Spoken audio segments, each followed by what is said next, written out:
Hi everyone, welcome to week one. So today I wanted to go over the learning materials of the banned word list, just to kind of explain it a little bit and go over that. And then we're also going to do the critical reading and the writing process PowerPoint in this video. And then I'll make a separate video for the writing process. As you can see, there's already a description lecture based on the description PowerPoint. And then I'll create one on the technical and science PowerPoint. Also, I'll go over the assignments. There's going to be a writing process discussion. So basically, after reading or watching the lecture here on the critical reading and writing process and the one on the writing process PowerPoints, you'll answer what was your writing process, what kinds of things will you incorporate into your writing process now. The Homework Who Says chapters 1 through 2 is a quiz based on chapters 1 and 2 from the Who Says, the writer's research book. Um, the plagiarism exercise, I will make a small concept video that goes with that assignment. But basically, you will be asked to read about what plagiarism is, and you will be provided with a couple of scenarios and determine whether you believe them to be plagiarism or not. This should not be here. This is for next week. So move that real quick. All right. The diagnostic agreement form. Once you have gotten your scores back on your grammar exam and on your written diagnostic, those are the ones due June 14th. See those here, writing diagnostic and diagnostic grammar pretest. You will go into this. There's a form that if you have gotten above a 60 on the grammar exam, a 60 or above, or a D or above on the first essay, and obviously not because, you know, because you did well on it, not because you got an F because you didn't turn it in. Then if you've talked to, if you've done well, you'll just sign it and go on. If you get below a 60 or you get an F, not because you didn't turn it in, then you have a choice of whether you would like to talk to an advisor. If you decide to talk to an advisor and decide to stay in the class as well, again, just sign the form and just know that you'll need to do a little bit more work than maybe someone who got a higher score on those different exams. Then you'll read over these are 3 essays. Some of them deal with description, some of them are 4 essays, my bad. The first 2 deal with description.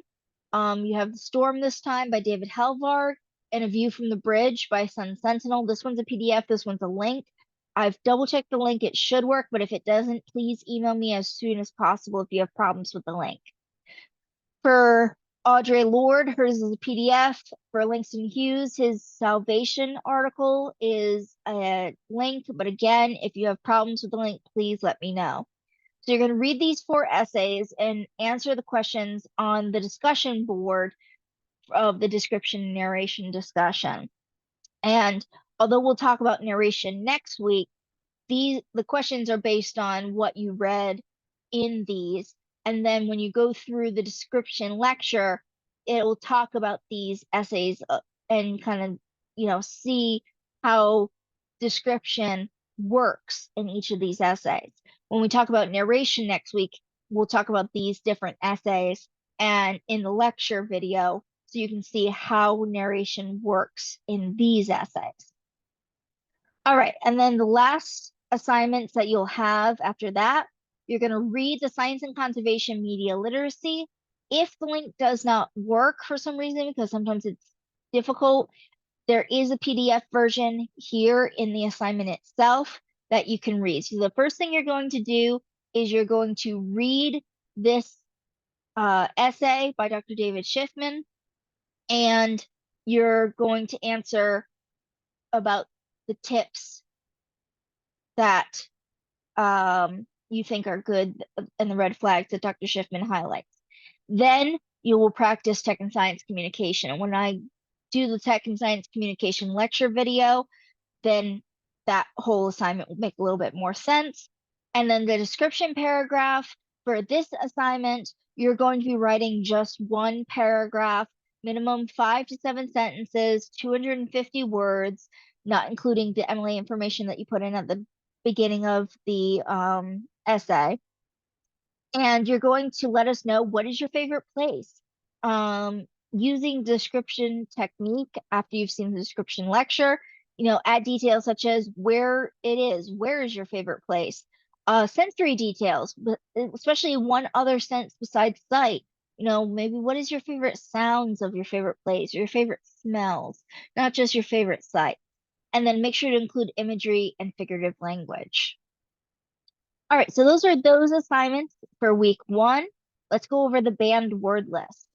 So I borrowed this from my mentor who used it himself, and I want to go over it because it can seem very intimidating at first. So what these are words that are either not considered professional academic writing, or they're cliche overused in writing. So we want to make sure that we're working on our vocabulary, because even though you don't have to have, you know, all kinds of high academic language in your essay, especially language that may be unfamiliar to you or you don't use that often, you still want to make sure you're being careful of your word choice. Now, with this banned word list saying, each of the words found in your writing will result in reduction of your overall grade by 1 point. It does not mean that if I see can't, y'all, and don't, you're going to miss 3 points by your overall grade. It means if I'm constantly seeing words from the banned word list, especially by the end of the class, you're going to lose a few points for it, because I will have been telling you from the beginning of class, these are the words that while you're in the editing phase of your writing process, you need to be looking for to edit them out. So these include contractions: can't, y'all, don't, won't, wouldn't, couldn't, shouldn't, doesn't, didn't, wasn't, were, your, there, it's, etc. Any contractions, you're just going to write them out. So instead of saying, well, I can't do this, I cannot do this. Y'all, you all. Don't, do not. Won't, would not, or will not. So just write them out. It also helps your word count, technically. TIL or TILL as substitutes for until, especially this one. This is one that is often seen in everyday writing, and we use it as a substitute for until, but it's the wrong word choice. TILL is the word that means to break up the earth to get it ready for planting. Now, I know you mean it as a substitute for until, because we're logical beings, so would any reader. But it's better to be clear and just say until. Very and really are used a great deal in writing. And it's one of those, especially if you've ever seen, oh, what is it? Dead Poet Society with Robin Williams. He talks about this, but also it's a true fact in general. It's not, well, she's very pretty, she's beautiful, or he was really mad, he was furious. The second one, obviously, in both cases, is just a stronger description. So instead of saying very something or really something, just use a different word that's a little bit stronger. For a lot, the second one, a lot, as one word, it's not a word. But also, I like to think of this as, this means a parking lot. So if I say, well, this happens a lot, I know logically what you mean, but it sounds better to say this happens a great deal, or change it up. That way you're not sounding cliche. Other cliches, common expressions like busy as a bee, work to the bone. We want to avoid those. Sort of, kind of, kinda, that's not a word. We don't want to say, well, it's sort of like this. Just say what it's like. We don't want to sound wishy-washy. Well, it's just this, or basically it's this. Just say what it is. Again, don't sound wishy-washy. Literally, I know what you mean, that you're trying to show this is a real phenomena thing issue. However, it's not literally usually. So it's better just to avoid using that word. Thing, it doesn't mean you can't use thing ever. But in academic writing, if you use thing, what is the thing? Is it a person? Is it a place? Is it an idea?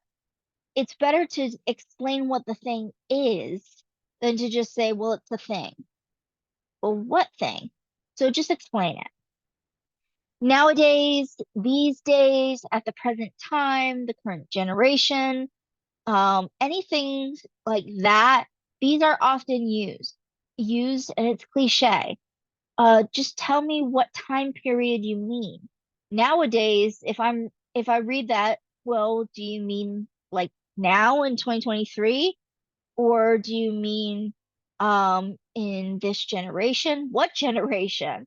You know, these are just easy throwaway lines, so just tell us what time period you mean. At the end of the day, this is a very long phrase that you could have just said overall. So it's part of being concise, is that if you could say the same thing in 1 or 2 words versus 5 or 6, pick the conciseness. That way you're getting to the point. But also it's overused. Could have, would have, should have, those are not actual phrases or words. It's could have, would have, should have, due to the fact that this is another concise thing. I can say because. Now, I know lots of teachers will say, oh, don't start a sentence with the word because or with but or and. And a lot of the reason that happens is because when you start a sentence with because or and or but, we often end up with fragments.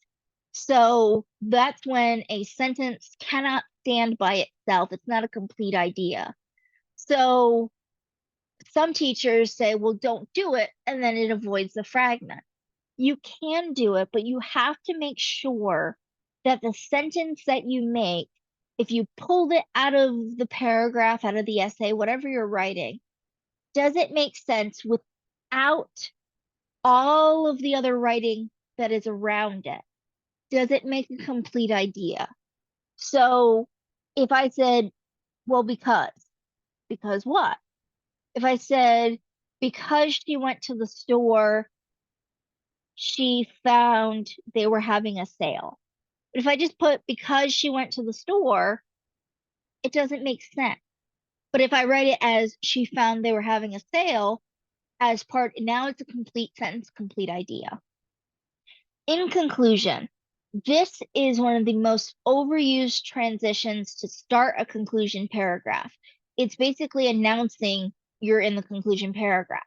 It's better to use things like overall, finally, in summary, things like that are better transitions to use. It now we can use it in some circumstances, but if it's not referring to a specific noun already mentioned, well, it was there. What does it refer to?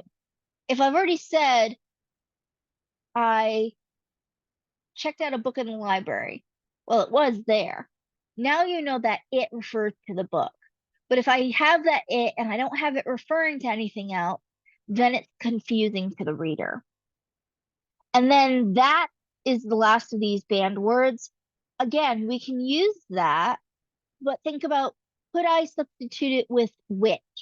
If you could substitute it with which, use which instead of that. If we have indirect quotations, which we'll learn about when we get into narration, you'll use that as a way to indicate that it's an indirect quotation. Those are fine, but there's a lot of times that we overuse the word that when we could have used which instead. So just be thinking about these, not necessarily while you're drafting and writing, but while you are in the editing phase of your writing, double check this list. Make sure, when you're in Word, you can use the Control F to find words, and you can look through, do I have any of these words in my essay? Again, if I find 5 of them, it doesn't mean your overall grade is going down by 5 points, but it does mean that, I might take 1 or 2 points because you're still using banned words and I'll let you know that you're using them and that you need to be more careful about using them. All right, so the last part for this video that I want to go over is the critical reading and the writing process, PowerPoint. If I can get it up, there we go. All right, so you can ignore these little sound bites. The first part that I have usually when I give this in a face-to-face class, I've talked a lot about the beginning of the course. So at this point, I kind of want to, humanize a little bit that I'm not just some talking head. So this is just to give you a little bit of information about me, to introduce you to me. This is I like to call it my little menagerie. I am missing a picture of my bearded dragon. He is a new addition to the family. Um, but to start with my major, I started at Polk State College as a freshman, and I got my associate's degree at PSC in liberal arts. And then I moved to University of South Florida, where I got an English literature bachelor's degree. And then I moved to Arizona State, where I got my master's in English studies.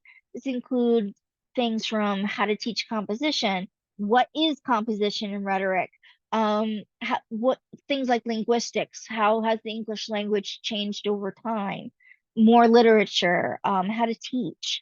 So a lot of this is, stuff that I love to teach about is the English language, and it especially is a very difficult language because I like to call it three possums in a trench coat that go down an alleyway and try to, you know, beat up other languages for spare bits of grammar. Because the English language has bases in Latin, Greek, and German. And in the 1700s, a lot of English speaking people decided it was a great idea to apply Latin grammar rules to a language that is very mixed. I mean, we have borrow words from French because of Middle English. We have a lot of different words that do not apply to Latin grammar rules. Things like the I before E except after C rule. We grow up reciting that if you've grown up with English, and it is a rule that only applies to about 700 words in the English language. Things like weird and foreign and neighbor. Those don't apply. Those words don't apply to grammar rules. So I really love to teach people how to use English. So again, writing is an art form, and whether you're doing it for creative writing, studying literature, or you're doing it to do academic and development ideas, it's an important skill to have. I'm also working on my other love is animals. So I'm working on a second bachelor's degree from Arizona State in biology, focusing on conservation and ecology, and hoping to get a second master's in either biology or marine biology in order to be able to teach that as well. So I'm happy to talk to animals, and that kind of leads into why I have such a menagerie. My husband and I are both animal lovers. He's also a marine biology and anatomy professor for Pasco Hernando State College. We have Cypress as our little green bird. He's a 33-year-old bird, but he acts like a toddler. We have Oscar. He's a part wiener dog, so he's my Oscar Mayer wiener dog. Gigi is a coonhound. Toothless is a crested gecko that I rescued a couple of years ago. And then, like I said, my most recent an addition to the menagerie is Puck. He is a bearded dragon, a little baby one, and he's a rescue as well. If you can tell, I really like puns just by the Oscar Mayer. I also am very geeky, if you couldn't tell from the Puck reference. Also from the fact that not just geeky about literature, I love pop culture references. I play Dungeons and Dragons. So I mention all of this and even like, book addicted, and I love talking about books to show that if I were in your place writing a paper on anything I could choose, I would think about my hobbies, my likes, and different things. in order to know what might be something fun to research. I'm also, I mentioned the coffee addicted. I usually mention this because in my classes, I've had a cup of coffee before I start my classes. I might get a bit bouncy, and students might need to slow me down a bit. But obviously, you have the ability to pause the video to slow me down a bit or put it at a different um, speed if you need to. Also, these are some of the hobbies that I have, partially from because of my love of animals. I've written books about them, 5 so far, mostly children's books. This was a picture of me. I was a featured author at the Miami Book Fair in 2018. And I also like to do shark tagging, scuba diving, and photography. My first book was about wolves, so my husband had brought me to be able to meet wolves um, for my birthday a few years ago, and they greeted me like a pack member, which was really, really sweet and amazing.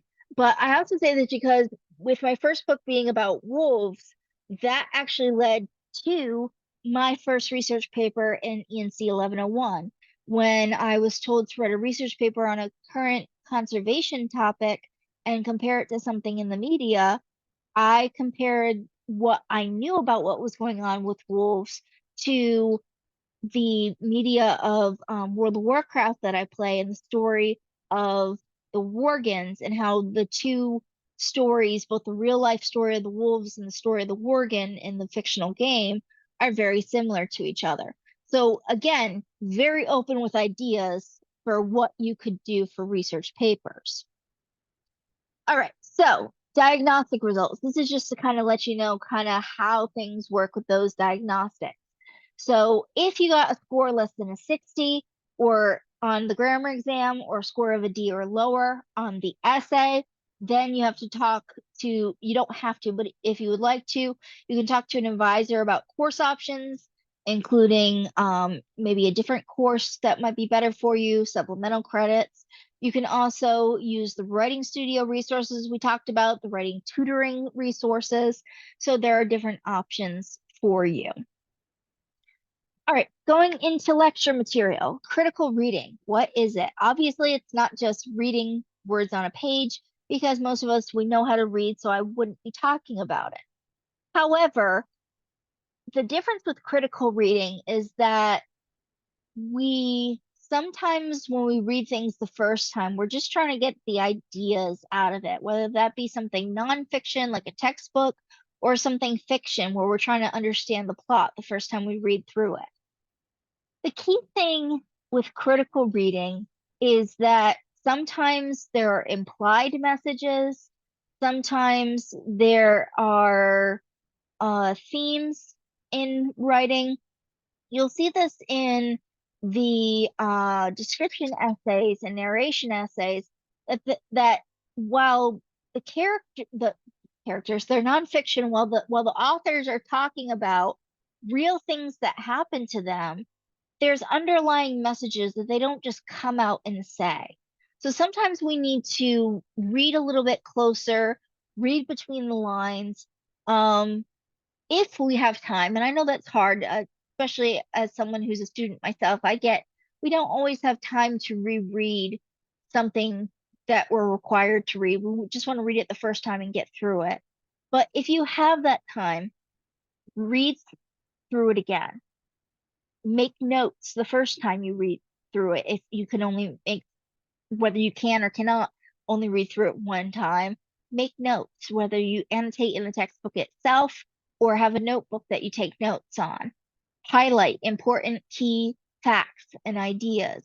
This can all let us know what the critical underlying message is, so that way we can understand a little bit more, especially because every time we read something, we bring our experiences and backgrounds to what we're reading.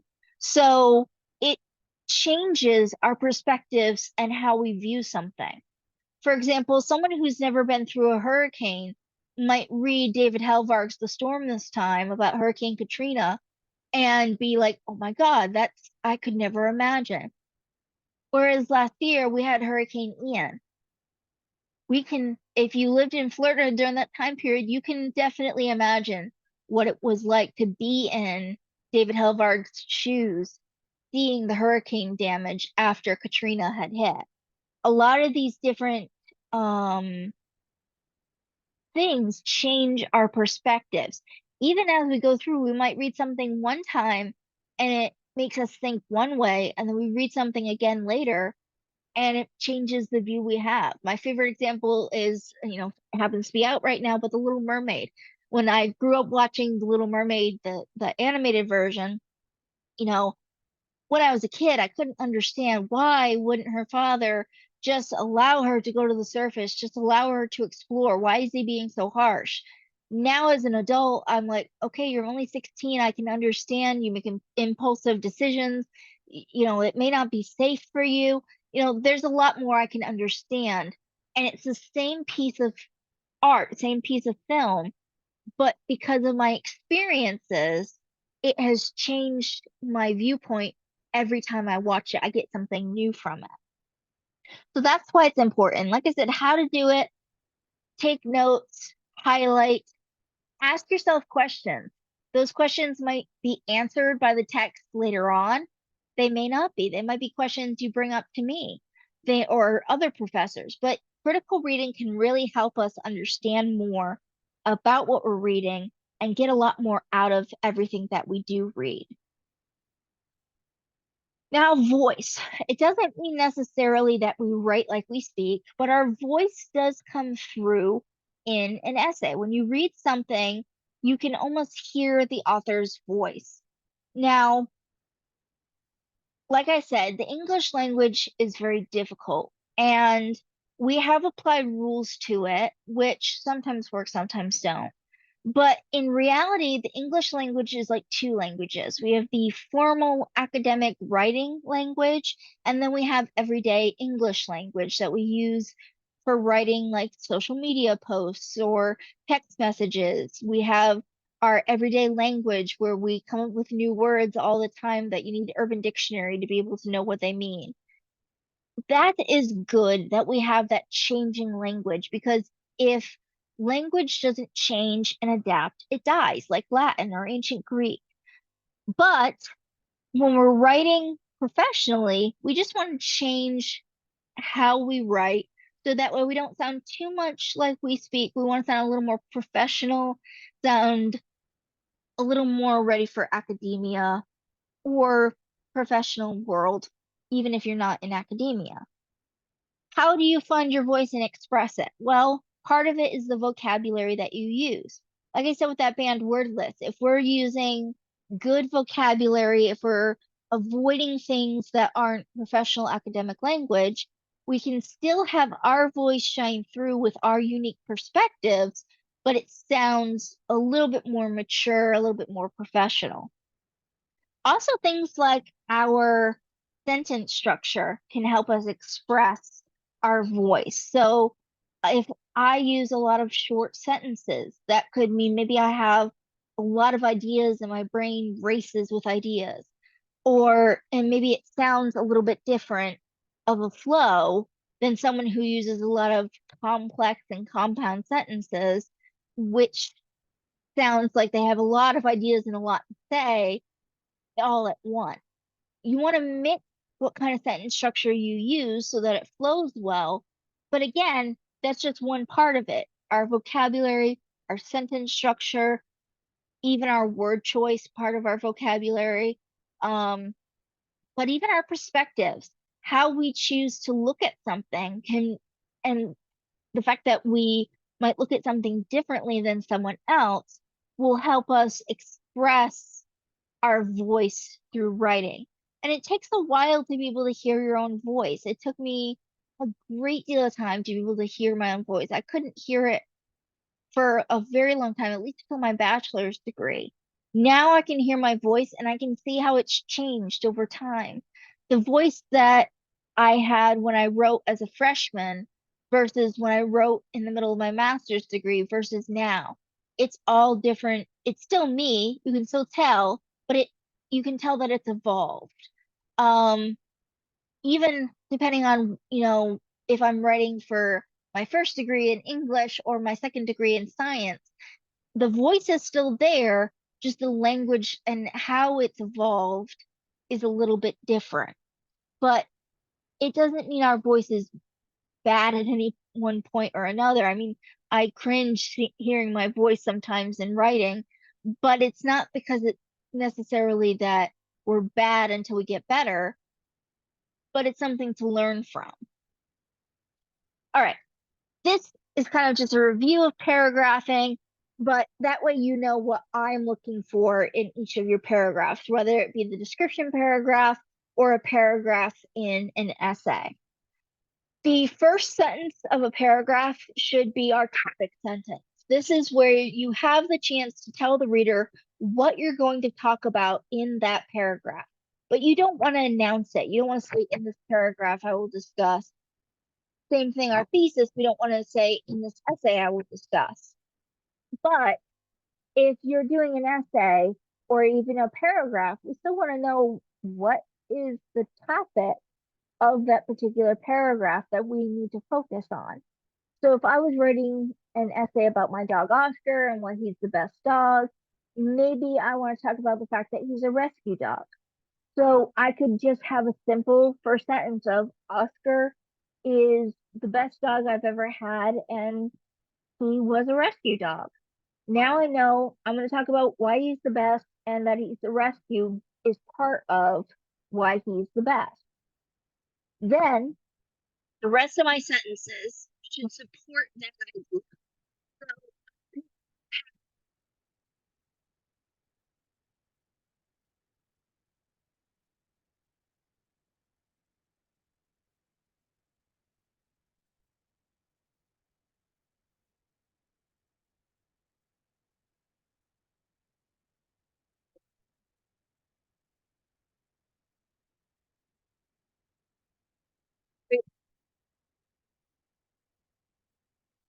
we, we clearly showed signs of having that to be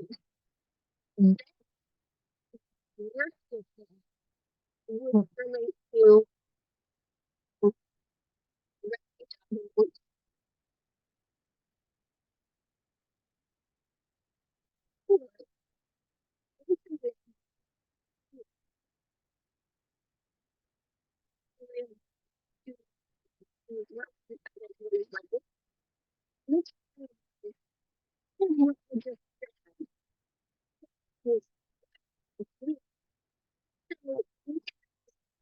really like the best dog to me because really really such a good job. So we work really crucial.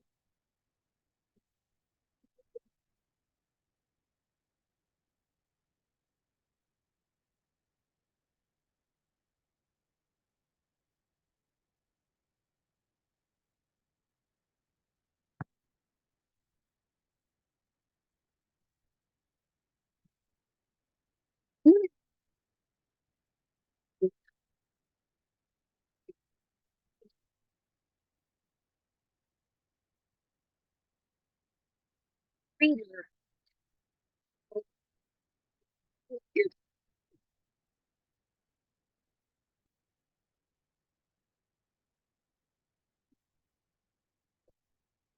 going to repeat the perfect sentence. You're not going to read or write this about this topic and move on to move on. You want to kind of summarize what you talked about. The third perfect sentence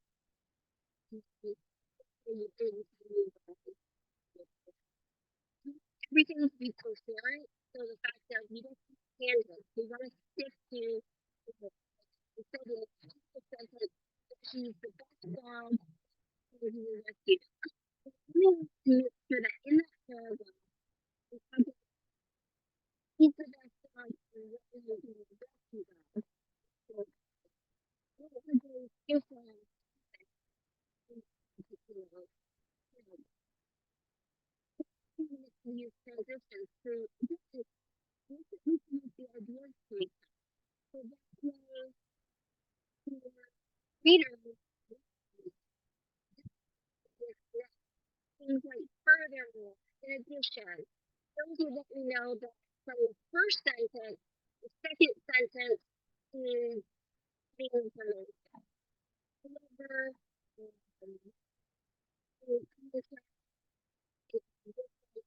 those ones let me know that compared to the first sentence, second sentence is going to contradict what I said in the first sentence. It is therefore overall. These ones would let me know, oh, this is how kind of conclusionary compared to the previous sentence. So you want to make sure we're using those transitions.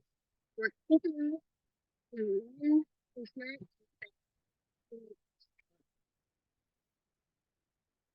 These are just some of the things that we use during for support while we're writing our paragraphs. We use things like reasons, goals, loans, numbers, sentences. So thinking about like you're writing that, you know, I ask you to write an essay describing your favorite animal. So it's not just a description of your favorite animal, but why are they your favorite animal? What about them makes them your favorite? So that one's very personal. You're going to get a lot of reasons. When we do description, we're going to do a lot of sensory work. So why is your favorite place your favorite place? It's sensory details. What about it makes you feel good? Makes you feel like it's your favorite place. So we're doing an exemplification essay of why Oscar's a great dog. The fact that he's affectionate. You wouldn't want to just say, well, he's affectionate. I would want to give examples of his affection. Examples. And when we get to research, we're going to put quotes and paraphrases and summaries. These all fall under this RENS test of what we include for our idea. The last part for this particular is going over Emily's memo. There's two parts to Emily's memo. There's how you set up your assignments and there's citations. We will go over citations when we get to the cause and effect essay on an exemplification to show how to cite someone else's writing and incorporate it into our own. But for now, we're just going to focus on how to set up assignments. So I'm going to go through what the PowerPoint says and the picture guideline, and then I'll show you how to do it with Word document, Google document, because those are the two common ones. So something we call this MLA, it's short for the Modern Language Association. And it's just a set of guidelines of how we set things up to make it easy to read in the same format, standard across. Now, MLA is used in a lot of different courses. It's usually the default standard. However, some courses, like the sciences, often use APA, which is from the American Psychological Association. They use their guidelines and format. Sometimes history will use ones like Chicago, which uses footnotes. So unless your instructor specifies which one they need, um, depending on the subject you're in, if you're doing more science, start to learn APA. It's a little bit different than MLA, but stick with MLA for now. But going forward, a lot of these things will matter no matter which citation style you use. So no matter if you use MLA, APA, or Chicago, you're always going to make your font Times New Roman. So that's just the font style. That just makes it easy to read. And it's not just because of funny things like, oh, Comic Sans looks terrible. It's really Times New Roman is easy to read, it's easy on the eyes, and that way people of different reading um abilities, not just comprehension level, but like literally with their how their eyes work, it's just easy to read. Same thing, the font size should always be 12. This means that it's not too big, but it's not too small either. Line spacing, and this does not mean like pressing space twice after a period or pressing enter twice after a paragraph. This means the spacing between the two lines. So you see, this is a line, this is a line, it's the spacing between these two lines. That I'll show you how to do, but it should always say double or 2.0. Extra spacing is something that Word does, Microsoft Word. It defaults to having 8 points of extra spacing after every paragraph, and we don't need that extra spacing. So we want that to say 0. And then the big thing, unless you're asked to do a title page, which would be a little bit different in how you set things up, is that you're going to have page numbers, you're going to have some form of identifying information, and you're going to have a title that is related to the topic. Let's get into this a little bit further. So as you can see, you can use this PowerPoint, like I said, it's posted on Canvas, and you can use these pictures as a follow along. So I'm going to go through them real quick and then show you how to actually do them in Word document and Google document. All right, so as you can see from this picture, I've already changed my font to Times New Roman 12. If I use this paragraph settings box, this is one way in order to access the dialog box that allows you to change the line spacing option. So once you use that, this is what the dialog box should look like. And what you want it to do, this is where you make the line spacing double. As you can see, it makes a little bit extra space between. We'll see this again when I show the dialog box. And you want these two to both say 0. And then you can just press OK. And you can do this every time you set up a paper. However, what I recommend, since MLA is used, especially in the state college system, sometimes university is where it starts to change, but especially at Polk State College, the majority of classes use MLA. I tell students that I like to set it as the default.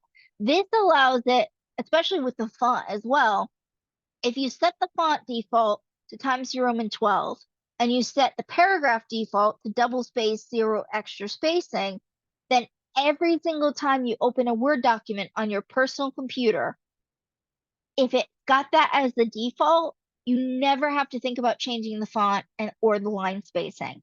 It just saves an extra step that you don't have to do every time you open for an assignment. All right, so once you've got that set up, next is adding page numbers. Now you can double click in the header to get to this section. However, if you just type a number in the header, it will just be the same number for every page. So what you have to do, at least in Word document, and again, I'll show you the difference with Google Docs, is that you have to go to the Insert tab, go to the page numbers, and then you're going to always choose, it's always going to be at the top of the page, and you're going to pick plain number 3. This puts the page number in the top right corner. So no matter what format you use, you are always going to have your page number in the top right corner of your page. Then we don't just need page numbers, we need your last name written next to the page number, not your whole name, just your last name. So I would put Gilbert Meyer and then a space so that way it's separated from the number. But this way, every single page has my last name on it with the page number. Then you can close the header and footer. Now, the identifying information, again, where you put this will depend on if you have a title page or not. My class does not require title pages. Some professors do. So the majority of the default is you're going to put on the first line of the regular page, not in the header. In the first line of the regular page, you're going to put your full name. You don't have to put your middle name, but you need to put at least your first name and your last name. Then you're going to put your professor name. If you know they're a doctor, put doctor or just put professor. Don't put Miss, Mrs., Mr. Put professor and then their last name. And then you're going to put the course that you're in. So for us, it would be ENC 1101. You could also write College Composition 1. It just depends on what course you're taking. For example, if you're taking Introduction to Humanities, you could put Intro to Humanities, or HUM, I think it's 2020. It just depends on what the course is titled. Then you're going to put the date that the assignment is due. This way it's clear when you were supposed to turn in the assignment. Not because we need to know, oh, this is when you turned it in versus when you were supposed to turn it in, but this helps that no matter who reads your paper, they can know this is the professor you had it for this particular class, and this is when you took that professor. Now, a key thing is you want to write the date in international format. So international format is where we put the day first, then the year, then the month, then the year. So day, month, year. I know this is very foreign. It takes a while to get used to for us unless you grew up using international format. But this makes it so that no matter who reads your paper, we understand the date. And you also want to make sure you're writing out the month. Don't put 17/8/2020, or like today would be 13/6/2023. No, it should be, like in this case, 17 August. Notice I put full August. I didn't abbreviate it, 2020. Or I would put, instead of all of this, it would just say 13 June 2023. So no parentheses or anything like that. And then on the direct next line down from the date, no extra spacing between, you'll center your title, and the title should be based on the topic of the writing. So for example, when you turn in your description paragraph, I'm not expecting it to say description assignment or description paragraph, because that doesn't tell me anything beyond what particular assignment you're doing it for. It doesn't tell me the topic of your writing. Now, you are writing it on your favorite place. So a title could be My Favorite Place. Say your favorite place is the Clearwater Aquarium. Clearwater Aquarium could be your title. It just has to be related to the topic of what you're actually discussing. All right, so now that we've gone through the PowerPoint, let me do a new share with Word document and then bring up a Google document so you can see live in the video how I go through these steps. Let me start a new share, document. Okay, so you can see I already have Times New Roman 12 as my default on my personal computer. If you want to make it your default, you can use the font settings here, also by accessing Control D. Set as default, all documents based on the normal template. Okay, now it will always show up in Times New Roman regular 12. All right, now for the paragraph settings, a lot of people are tempted to just do 2.0 like this, but that doesn't give the extra spacing before and after. So you could do that and then click line spacing options. You can also right click and go to paragraph, or you can use this paragraph setting. All three will bring up the dialog box. Then it will usually start with multiples. You see there's a lot of space in between.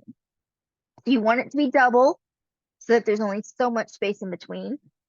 And you want these two boxes to say 0.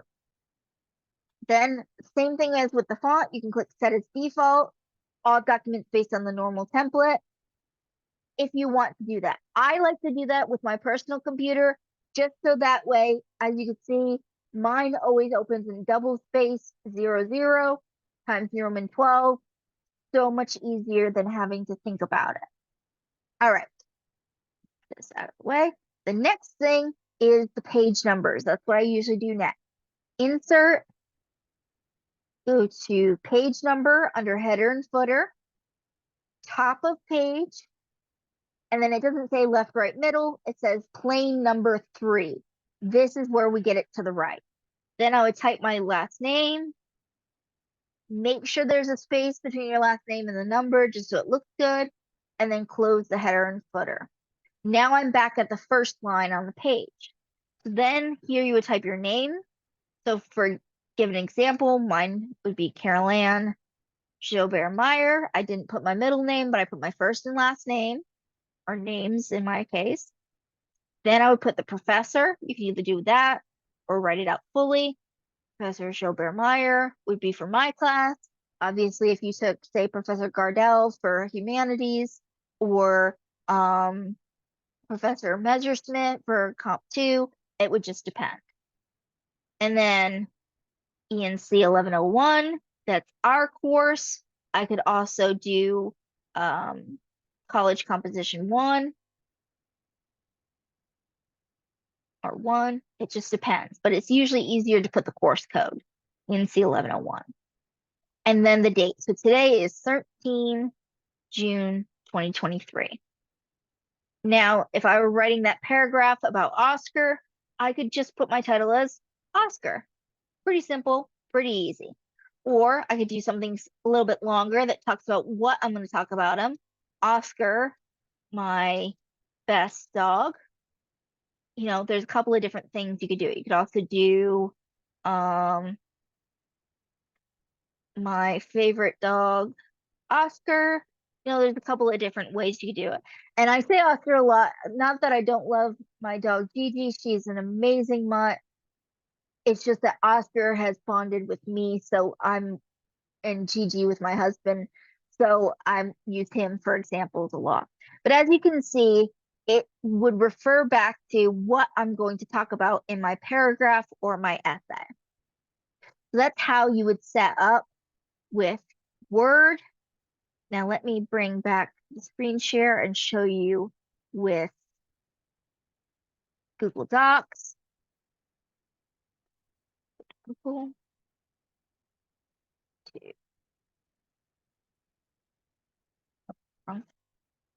Go to Docs, blank document. Okay, so obviously this one, it's a little bit different because of a little bit different format. So, but same rules apply. So you can see my font is Arial. I want it to be Times New Roman. I want my font to be 12. For double spacing, that would be here, line and paragraph spacing. I want it to be double. I can also do the custom spacing to make sure it says 0 before and after. Now it should default in Google Docs as 0 before and after. You should be fine. So the next thing I want to do is go to the Insert tab, go to Page Numbers, and then I want to use this first option. Now, since it's here, I want to bring it here, write my last name, just like I would with Word, and then double click, get out of the header. You can see it's still Jobermeyer 1. Sometimes it shows up. Sometimes I've had students say they couldn't see the page numbers, but if you've done what I just did, you should be able to see it and you should be able to have the page numbers and know they're there. A good way to check too is when you download the file afterwards, open it and make sure the page numbers are there.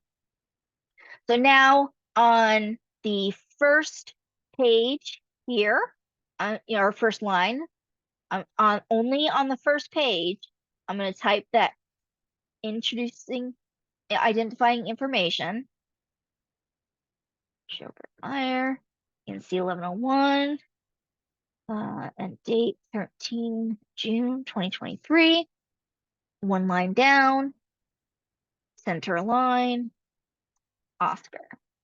So you can see it's a little bit different in how you get to everything, but for the most part, it's the same. Now, the only other thing that I'll say is a little bit different is the ruler is how you would do indents.